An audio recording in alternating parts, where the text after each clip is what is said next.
Iran যুদ্ধের জেরে বেসামাল দেশের অর্থনীতি। বিদেশি মুদ্রা সাশ্রয় কয়েক সপ্তাহ আগে দেশবাসীকে একগুচ্ছ আর্জি জানিয়েছিলেন প্রধানমন্ত্রী নরেন্দ্র মোদী, কিন্তু তাতেও বিশেষ লাভ হয়নি। ডলারের তুলনায় ক্রমেই পড়েছে টাকার দাম। তাই এবার ভারতে বিদেশি বিনিয়োগ টানতে বড় পদক্ষেপ করল কেন্দ্র। সূত্রের খবর, সরকারের ঋণপত্রে বিনিয়োগে মূলধনী লাভ কর তুলে দেওয়ার সিদ্ধান্ত নিয়েছে মোদী সরকার। ফলে ভারতে সরকারি বন্ডে বিনিয়োগকারী বিদেশি বিনিয়োগকারীদের আর মূলধনী লাভের উপর কর দিতে হবে না।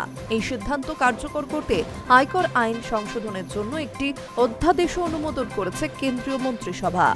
রাষ্ট্রপতির সম্মতি পাওয়ার পরই নতুন বিধান কার্যকর হবে বলে জানা গিয়েছে। সরকারের আশা, এই পদক্ষেপে ভারতের বাজারে বিদেশি বিনিয়োগ আরও বাড়বে। তবে সূত্রের খবর, ভারতে বৈদেশিক মুদ্রার ভারসাম্য রক্ষা করতে এবং বিদেশি বিনিয়োগ টানতে ভবিষ্যতে আরও একাধিক গুরুত্বপূর্ণ পদক্ষেপ করা হতে পারে। জানা গিয়েছে, সরকারি ঋণপত্রে সুদ বাবদ আয়েও কর ছাড় দেওয়ার কথাও ভাবছে কেন্দ্র। বলে রাখা ভালো, বর্তমানে 12 মাসের বেশি সময় ধরে রাখা ঋণপত্র ও তালিকাভুক্ত শেয়ারে লগ্নির উপর 12.5% দীর্ঘমেয়াদী মূলধনী লাভ কর প্রদান করেন বিদেশি বিনিয়োগকারীরা। এছাড়া সরকারি ঋণপত্র থেকে অর্জিত সুদের ওপর তাদের 20% ইউথ হোল্ডিং ট্যাক্সও দিতে হয় তাদের।